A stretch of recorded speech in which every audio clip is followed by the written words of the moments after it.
Think one one میں کیا آ رہا تھا جی؟ کیسے ون کریں گے؟ تقاصر صاحب کوئی سچویشن آ گئی ہے، آپ کہہ رہے ہیں مجھے پہلے لے جاؤ، گھر والے کہہ رہے ہیں نہیں لے کر جانا، کیسے ون کرے گا اس میں کوئی؟ جب ہم کسی کانورسیشن میں ہوتے ہیں تو کیا ایسے کرنا ہے کہ ہم ذہن میں جواب تیار کر رہے ہوں کہ اگلے کی پوری بات سننی ہے اور پھر کوئی ریبٹلز دینے ہیں، پھر کوئی بات کرنی ہے؟ ہم جواب تیار کر رہے ہوتے ہیں اپنے ذہن میں کہ میں نے بولنا کیا ہے، میں نے کہنا اچھا سن لی ہے آپ کی بات، اب میری سنیں، اور سنی کوئی نہیں ہوتی۔ پھر ہم نے کچھ پور لسننگ سٹائلز پڑھے تھے جس میں ہم کبھی اسپیس آؤٹ کر رہے ہوتے ہیں، جس میں ہم کبھی پریٹینڈ کر رہے ہوتے ہیں کہ ہم سن رہے ہیں، جس میں ہم کبھی سلیکٹیو ورڈز کو سن رہے ہوتے ہیں، جس میں ہم کبھی ٹون پر جا رہے ہوتے ہیں۔ تو یہ سارے وہ سٹائلز ہیں، پور لسننگ سٹائلز، جو ہم اپناتے رہتے ہیں۔ تو 5ویں ہیبٹ ہمیں سکھاتی ہے کہ ان سب چیزوں سے باہر نکلیں اور ذرا سننے میں فوکس کریں۔ بچپن سے اب تک ہمیں لکھنا سکھایا جاتا ہے، اسکولس میں بھیجا جاتا ہے، مار مار کے لکھنا سکھایا جاتا ہے، پڑھنا سکھایا جاتا ہے، جی ریڈنگ اچھی کرو، اچھا مطلب بولنا سکھایا جاتا ہے کہ پروننسیشن اچھی ہونی چاہیے، سننا کبھی نہیں سکھایا جاتا۔ ایک برا سا فیکٹ ہے کہ فیملیز میں، گھروں میں کبھی بھی سننا نہیں سکھایا جاتا۔ کبھی آپ لوگوں کو انسٹرکشنز ملی ہیں بچوں نے کہ بیٹا سننا بھی ہے؟ سنتے بھی ہیں، ایسے سنتے ہیں، اگلے کی بات پوری سن رہے ہوتے ہیں، آپ جواب دینے سے پہلے پوری بات سنتے ہو، رجسٹر کرتے ہو، پھر رسپونڈ کرتے ہو۔ یا گھروں میں تو یہ ہو رہا ہوتا ہے کہ کوئی کسی سے بات کرے، دوسرا بندہ فون پہ کنٹینیوسلی ہوتا ہے اور وہ کہہ رہتے ہیں ہاں جی سن رہے ہیں، اور نہیں سنی ہوتی۔ ہم یہاں پر دیکھ رہے ہوتے ہیں کہ ہم کو انسٹرکشن دیتے ہیں، ہم انسٹرکشنز دے رہے ہوتے ہیں، میٹنگ اوپر کروانی ہے، نیچے سے بلاتے ہیں پیشنٹ کو، اسٹاف اسٹیشن پہ کروانی ہے، اور وہ روم میں لے آتے ہیں۔ اس وقت بڑا آکورڈ سا ہو جاتا ہے کہنا کہ نہیں واپس لے کر جائیں، کیونکہ ماں باپ بھی فٹافٹ ملنے کے لیے اٹھ جاتے ہیں اور پیشنٹ بھی آگے آ جاتے ہیں، تو اس ٹائم وہاں پر ایک فل سٹاپ لگانا ایک ٹاسک بن جاتا ہے ہمارے، لیکن یہاں نہیں ملنا، اوپر جا کر ملتے ہیں۔ تو کبھی کبھار ہم کہتے ہیں سن لیا لیکن سنا نہیں ہوتا، بلاتے کسی پیشنٹ کو ہاں کوئی جاتے ہیں۔ تو میں یہ یہاں کی ایگزامپلس دے رہی ہوں، آئی ایم شیور آپ لوگوں کے پاس اپنی ڈھیروں ایگزامپلز ہوں گی کہ جہاں پر کبھی سنا نہیں تھا۔ اچھا، اس کے بعد ہیبٹ 6، ڈفرینٹ انرجیز مل کر سینرجی بناتی ہیں، ورکنگ ٹوگیدر، ٹیم ورک، کہ آپ کلیکٹیولی مل کر کام کر رہے ہوتے ہیں، آپ ایک دوسرے پر ڈپینڈ کر رہے ہوتے ہیں، جس کو انٹر ڈپینڈنس کہتے ہیں۔ آپ اکیلے نہیں ریزلٹ پروڈیوس کر رہے ہوتے، وہ کہتے ہیں 1+1=3 بھی ہو سکتا ہے، 30 بھی ہو سکتا ہے، 60 بھی ہو سکتا ہے، اور آپ اس کو جتنا مرضی آگے ان کی انرجیز کو ملٹیپلائی کرتے جائیں۔ یعنی ہم اس سینرجی کے کانسیپٹ کو ملٹیپل ڈومینس میں استعمال کر سکتے ہیں۔ اب آج جو ہم نے بات کرنی ہے نا 7th ہیبٹ کی، وہ کنکلیوڈ کرے گی اس پورے پروگرام کو۔ دوسری چیز، 7th ہیبٹ سب سے زیادہ امپورٹنٹ ہے باقی ساری ہیبٹس کو ریفریش کرنے میں۔ 7 ہیبٹ کا نام ہی شارپننگ دا سو ہے۔ ہیں عثمان صاحب؟ اب شارپننگ دا سو، اب سو بیسکلی اس میں اسکلز کو کہا گیا ہے کہ اپنی اسکلز کو انہینس کرتے رہنا ہے آپ نے 4 ڈومینس میں۔ جن 4 ڈومینس میں ہماری خرابی آئی تھی، بایولوجیکل، سائیکلوجیکل، سوشل، اسپریچول، ان 4 ڈومینس کو ایڈکشن نے تباہ کیا ہے نا۔ اب انہی 4 ڈومینس کو ہم نے ریکور کرنا ہے شارپننگ دا سو سے، کہ ہم نے ان 4 ڈومینس میں اتنی امپروومنٹ لے کر آنی ہے، اسکلز سیکھ کر، اپنے بیہیویئر میں چینج لا کر، کہ ہم ایک اچھی ہیلدی لائف کی طرف چلے جائیں۔ اور یہ جو 7ویں ہیبٹ ہے، یہ پچھلی ساری ہیبٹس کو ریوائز کرتی رہتی ہے۔ یعنی اگر آپ ایک گاڑی ہوتی ہے نا، اور اس کے 4 ویلز ہوتے ہیں، ایک میں بھی خرابی آ جائے تو بیلنس سب کا خراب ہو جاتا ہے نا۔ تو یہ 7ویں ہیبٹ ان 4 ڈومینس کو ٹھیک رکھنے میں ہیلپ کرتی ہے، جس میں پہلی ڈومین بایولوجیکل تھی، آپ سب کی صحت، جسمانی صحت، فزیکل ہیلتھ، اس کو ٹھیک رکھتی ہے۔ دوسری نفسیاتی صحت، کہ سوچیں، ایموشنز، یہ ساری ہیلتھ آپ لوگوں کی بالکل ٹھیک ہو۔ تیسری تعلقات کی، جسے سوشل ہیلتھ کہتے ہیں یا ایموشنل ہیلتھ کہتے ہیں، کہ بات چیت آپس میں بہت اچھی ہو، رشتے بہت اچھے ہوں آپس میں، کوئی کسی سے تنگ نہ کرے، لڑائی جھگڑے نہ ہو رہے ہوں۔ اور چوتھی اسپریچول، جسے سول کی ڈومین بھی کہتے ہیں، کہ آپ کی روحانی صحت بھی بہت اچھی ہو۔ یہ شارپننگ دا سو ان 4 ڈومینس کو ٹھیک رکھتی ہے، اور ہمیں 4 میں ایکولی کام کرنا ہوگا۔ اس کو شروع کرنے سے پہلے میں آپ کو ایک ویڈیو دکھاؤں گی، ارسلان صاحب وہ ریڈی کر دیں۔ وہ ویڈیو بیسکلی ایک موٹیویشنل ویڈیو ہے جو آپ سب کو بتائے گی کہ آپ ہی ہیں جنہوں نے یہ کام کرنا ہے۔ یعنی ارشد صاحب کوئی اور بندہ نہیں ہے اس دنیا میں جنہوں نے آپ کے لیے آ کر ٹرے بنانی ہے. آپ ہی ہیں جنہوں نے یہ ساری ہیبٹ سیکھنی ہے, آپ ہی ہیں جنہوں نے یہ سارا کام خود اپنے لیے کرنا ہے, کوئی اور نہیں کرے گا. سب سے پہلے وہ کہہ رہے ہیں excuses sound best to the person who is making them up. بات سچ ہے کہ نہیں, کہ جب ہم ایکسکیوزز جو بندہ بنا رہا ہوتا ہے وہ اس کو بیسٹ لگ رہے ہوتے ہیں, اس کو لگ رہا ہوتا ہے یہی سچ ہے.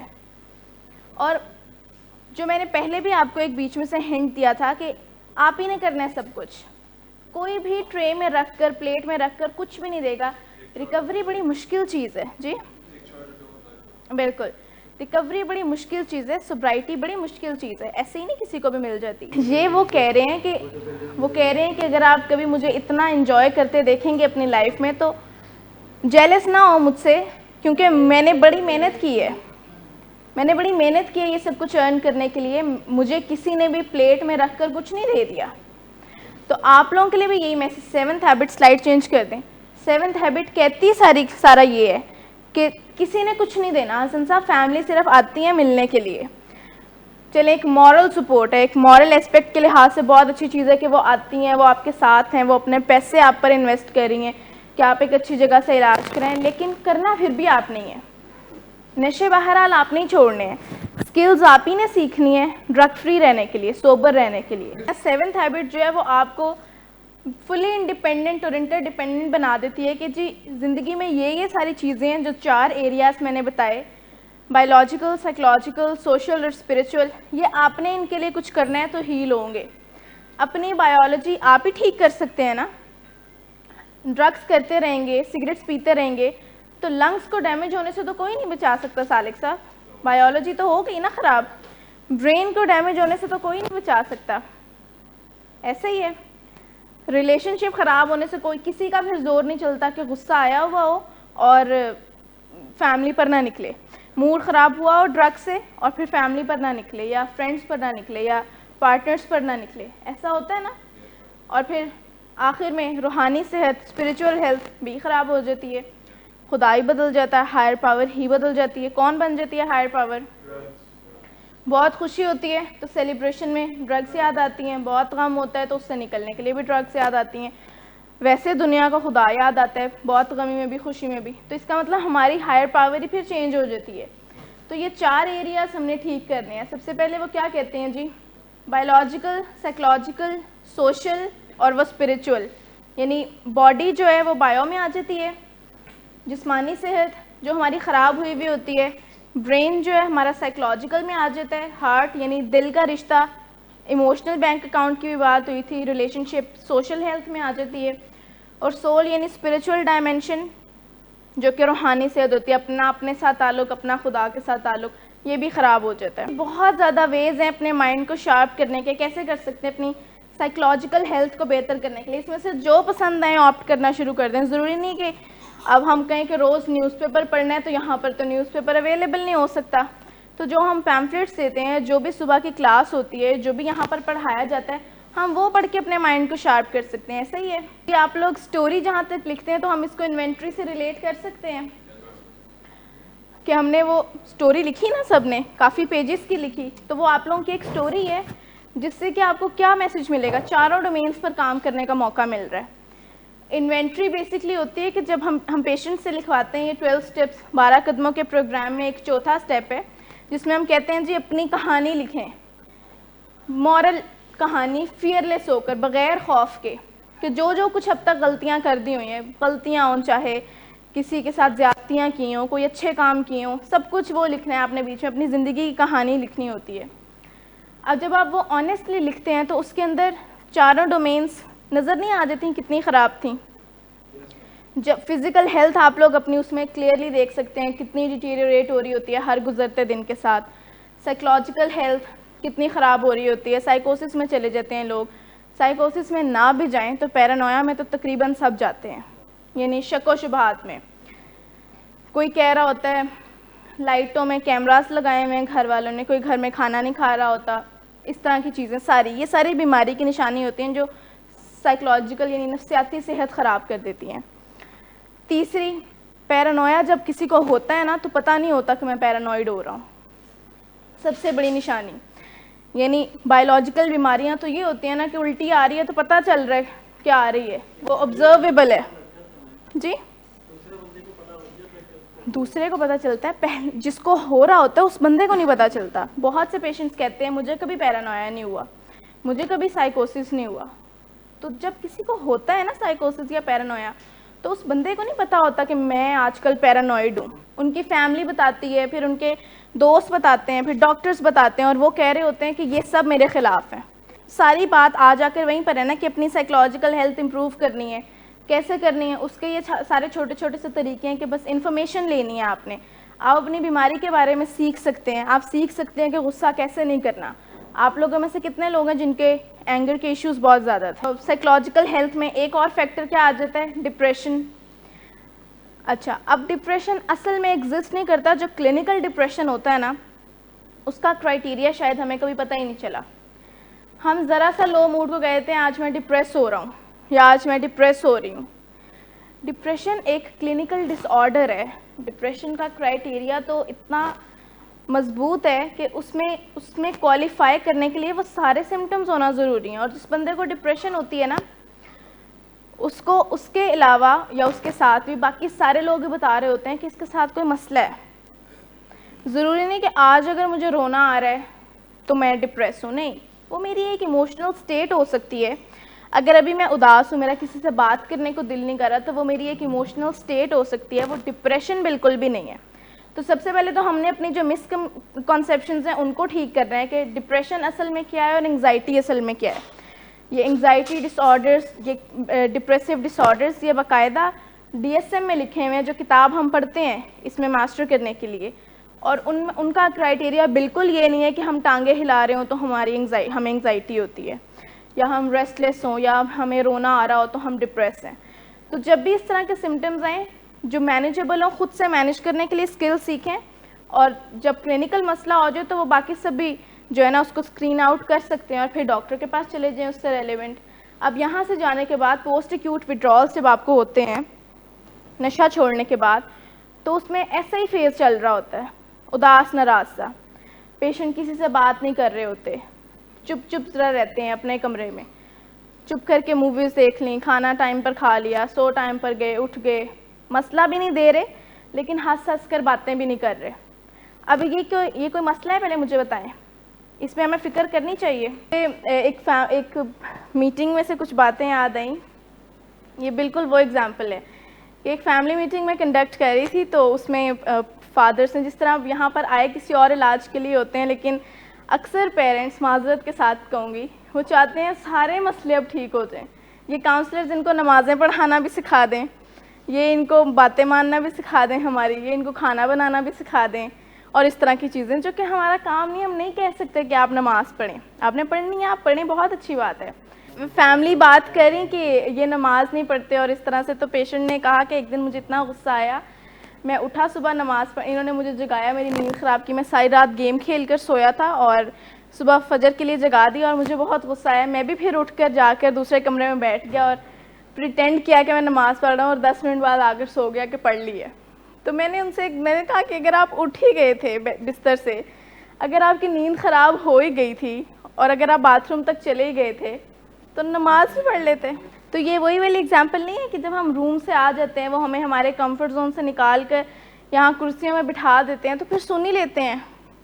یہاں پر آ کر پریٹینڈ کرتے رہنا کوئی فائدہ بھی نہیں ہوگا, انرجی بھی ساری ویسٹ ہوگی. تو پھر کیا کریں؟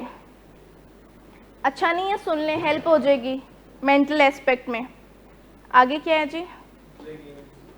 اور کامنٹ ان کلاس. یہاں پر پارٹیسپیٹ جو بھی اسٹوڈنٹس کرتے ہیں, جو بھی پیشنٹس کرتے ہیں, ان کا ٹائم جلدی گزر جاتا ہے باقیوں سے. حالانکہ یہ بڑی سبجیکٹیو سی چیز ہے. ٹائم تو سب کے لیے ایک ہی جتنا ہے, 5 بجے ہی ختم ہونا ہے لیکچر, سب کے لیے 5 بجے ہی ختم ہونی ہے کلاس. لیکن جو پارٹیسپیٹ کرتے ہیں ان کا, جس طرح اسپیکر کو نہیں پتہ چلتا, اگر میں آنیسٹلی بتاؤں, ہمیں نہیں پتہ چلتا ٹائم کا, کیونکہ ہم بول رہے ہوتے ہیں نا, اور ایسے گھڑی دیکھتے ہیں اور 1 گھنٹہ گزر بھی گیا ہوتا ہے, کیونکہ ہم مسلسل ایک ایکٹیویٹی میں, تو ہمیں نہیں پتہ چلتا اچھا اتنی دیر سے کھڑے ہیں یا اتنی دیر سے بول رہے ہیں. جی انوالوڈ ہوتے ہیں. تو جب آپ لوگ بھی پارٹیسپیٹ کرنا شروع کریں گے نا, تو یہ چیز پتہ نہیں چلے گی, آپ کا انٹرسٹ آ جائے گا بیچ میں, مینٹل ہیلتھ امپروو ہو رہی ہوگی. آگے learn to play a musical instrument. اب یہ ساری وہ چیزیں ہیں جس میں سے ہم لمیٹڈ ریسورسز میں یعنی اس آرگنائزیشن میں رہتے ہوئے انڈور فیسلٹی میں رہتے ہوئے جو کچھ بھی اویل کر سکتے ہیں اس میں سے لے سکتے ہیں نا. اب ایسا تو نہیں ہے کہ نیوز پیپر نہیں آتا تو اب ہماری مینٹل ہیلتھ نہیں ٹھیک ہو سکتی. تو اس میں سے جو بھی آپ کی پسند کا ہو, جو بھی آپ یہاں پر رہتے ہوئے جس سے فائدہ اٹھا سکیں, وہ اپنی مینٹل ہیلتھ کے لیے یوز کرنا شروع کر دیں. اب اپنے ریلیشن شپس کو ہیلدی کرنے کے لیے کیا کیا جا سکتا ہے جی؟ جو ہم نے 4th ہیبٹ میں بھی بات کی تھی ایموشنل بینک اکاؤنٹ کی. تو سوشل ہیلتھ کو ٹھیک کرنے کے لیے کیا کیا کچھ کیا جا سکتا ہے, پہلے برین اسٹارمنگ کر لیتے ہیں. سوال یہ تھا کہ فیملی میٹنگز ہو رہی ہوتی ہیں, فیملی آتی ہے ملنے کے لیے اور فیملی بیچاری بول رہی ہوتی ہیں پیشنٹ چپ, پھر ہم کہتے ہیں بات کریں, آپ بات کریں, آپ بات نہیں کر رہے, پھر 10 منٹ اس طرح گزار کے پھر ہم میٹنگ ختم کر دیتے ہیں. اچھی بات ہے, پھر ہم میٹنگ ختم کر دیتے ہیں. تو یہ کانورسیشن رک جاتی ہے نا, اس سے بھی تعلقات خراب ہوتے ہیں کیونکہ ریلیشن شپس ہوتے ہی 2 وے ہیں. ایک طرف سے ان پٹ آتی رہے, انویسٹ بھی وہ کرتے رہیں, تو کتنی دیر تک ایسے چلتا رہے گا؟ نہیں چلے گا نا. پھر ایک ٹائم آئے گا کہ وہ تھک جائیں گے, وہ کہیں گے اچھا چلو رہنے دو, ہم ہی ایفرٹس کرتے رہیں اس کے لیے, اتنا پیسہ بھی لگایا, ٹائم بھی لگایا, اور یہ پھر اس طرح کر رہے تو چلو رہنے دو, اس کو اس کے حال پہ چھوڑو. فیملیز اکثر غصے میں میٹنگز میں یہ بھی باتیں کہہ دیتی ہیں جو کہ ہم منع کرتے ہیں انہیں کرنے سے, لیکن فیملیز کر دیتی ہیں یہ باتیں کہ یہ آخری علاج ہے یا یہ آخری دوا ہم مدد کر رہے ہیں. اس سے بھی تعلقات خراب ہوتے ہیں. اور جی کیپ پرومسز, وعدے رکھنے سے ریلیشن شپ بہتر ہو سکتے ہیں. یعنی جب وعدہ کیا ہوگا توڑ دیا ہوگا, نشہ کرنے کے بعد وعدہ کر لیا اور جیسے ہی پھر اس کا سارا ایفیکٹ گیا اور وڈرال واپس آئے تو وعدہ توڑ دیا. روزانہ وعدہ ٹوٹ رہے ہوتے ہیں, بس 1 گھنٹے میں گھر واپس آ رہا ہوں, اور وہ 1 گھنٹہ کتنا ہوتا ہے؟ اتنا ہی کم از کم. جی do small act of kindness. کیا کر سکتے ہیں جی چھوٹے چھوٹے کائنڈنیس کے ایکٹ گھر والوں کے ساتھ یا دوستوں کے ساتھ؟ اور اسمائل کرنا, کمپلیمنٹ کر دینا, کوئی کام. آپ لوگوں میں سے کتنے لوگ ایسا کرتے ہیں کہ وہ جب کچن سے کھانا لیتے ہیں اور واپس کرتے ہوئے پلیٹس تو وہ تھینک یو بول دیتے ہیں انہیں, یا تعریف کر دیتے ہیں کہ آج کھانا اچھا بنا تھا. آپ تو سب اتنے اچھے ہیں. فیملی کو سب سے پہلے رکھیں اپنے ساتھ. میں اشارہ اس طرف کرنا چاہ رہی ہوں کہ کوئی دوست نہیں ہوتا, کوئی وہ سلپری فرینڈ جسے ہم سو کالڈ فرینڈ کہہ رہے ہوتے ہیں کہ وہ میرا بہت اچھا دوست تھا, بچپن کا دوست تھا, وہ نہیں ہوتا. میسیجز تک نہیں بھجوا رہے ہوتے, باہر سے آپ لوگوں کو اپروچ تک نہیں کر رہے ہوتے, فیملی سے پوچھ نہیں رہے ہوتے کہ کہاں چلا گیا وہ بس انتظار میں ہوتے ہیں کہ کبھی آ جائے گا تو مل لے گا. اور ہم یہاں پر روزانہ لڑائی کر رہے ہوتے ہیں اسٹینڈس میں جی دوستوں کو ملنا. تو یہاں سے پھر ہم دیکھ لیتے ہیں نا کہ ہمارے ایکشنز کتنے ان لائن ہیں. سالک صاحب کو نہیں دیکھے منیر صاحب, وہ مان گئے. ٹھیک ہے, تو لائل رہنے اپنے فیملی ممبرس کے ساتھ, ان کے ساتھ اپنا رشتہ ٹھیک رکھنے کے لیے. آگے کیا ہے؟ سننا. 5th ہیبٹ ہم نے پوری پریکٹس کی تھی سننے کی کتنی امپورٹنس ہے. سنیں گے نہیں, مس کمیونیکیشن ہوگی تو رشتہ خراب ہوگا. ایسا ہی ہے. اور آپ لوگوں کے رشتے اب تک اسی لیے خراب ہوتے رہے ہیں کہ سنتے ہی نہیں تھے. ایسا ہی ہے. فیملیز بولے جا رہی ہوتی تھی, فیملیز کو ہم منع کرتے ہیں بہت زیادہ لیکچرز دینے سے, ان کو سکھاتے ہیں 1 منٹ مینجمنٹ کہ 1 منٹ میں بات کمپلیٹ کرنی ہے. کتابوں میں لکھا جاتا ہے کہ ریکوری کی رائڈ ایک بمپی رائڈ ہوتی ہے, اس کے اندر کبھی 2 سٹیپ آگے تو 1 پیچھے بھی چلا جاتا ہے, کبھی 3 آگے 2 پیچھے بھی چلے جاتے ہیں. کام ہم نے اپنا کنٹینیوسلی یہ کرتے رہنا ہوتا ہے کہ ہم نے آگے پہنچنا ہے ہر حال میں. کلیئر ہے؟ فیملیز کو بھی پیشنٹس کو بھی. پیشنٹس کے پوائنٹ آف ویو سے اس لیے کہ فوراً کوئی ٹرسٹ بحال نہیں ہونے, فوراً کوئی فرمائشیں پوری نہیں ہونی. یعنی ایسا نہیں ہوگا کہ اب ہم باہر جا کے ہیں کہ اب بھی آپ دروازے پہ کان لگا کے کھڑی ہوئی ہیں, میں باتھ روم میں گیا ہوں تو اب تو یقین کر لیں. ان کے بھی شو میں پاؤں رکھ کے دیکھیں. ہم ویسے اس چیز کو منع کرتے ہیں کرنے سے, لیکن فیملی نے ایک بڑا ٹائم اپنا انویسٹ کیا ہوتا ہے یہ کام کرتے کرتے, چوکیداری کرتے کرتے. فوراً سے وہ بھی ٹھیک نہیں ہو سکتی. حمزہ صاحب, فوراً سے فیملی بھی ٹھیک نہیں ہوگی, ٹرسٹ بھی نہیں کریں گی. شاید تانے بھی دیتے ہیں کبھی تھک کر, جس سے ہم منع کرتے ہیں, پرووک بھی کرتے ہیں. تو اپنی ایکسپیکٹیشنز بھی کلیئر رکھنی ہے کہ 100 دن کی کاؤنسلنگ نے ان کو بھی کوئی بالکل پرفیکٹ پیرنٹس یا کاؤنسلرز نہیں بنا دیا, وہ بھی ایک لرننگ سٹیج میں ہے. ٹھیک ہے, میں یہاں پر کنکلیوڈ کرتی ہوں اس سیشن کو, باقی ہم نیکسٹ سیشن میں کریں گے.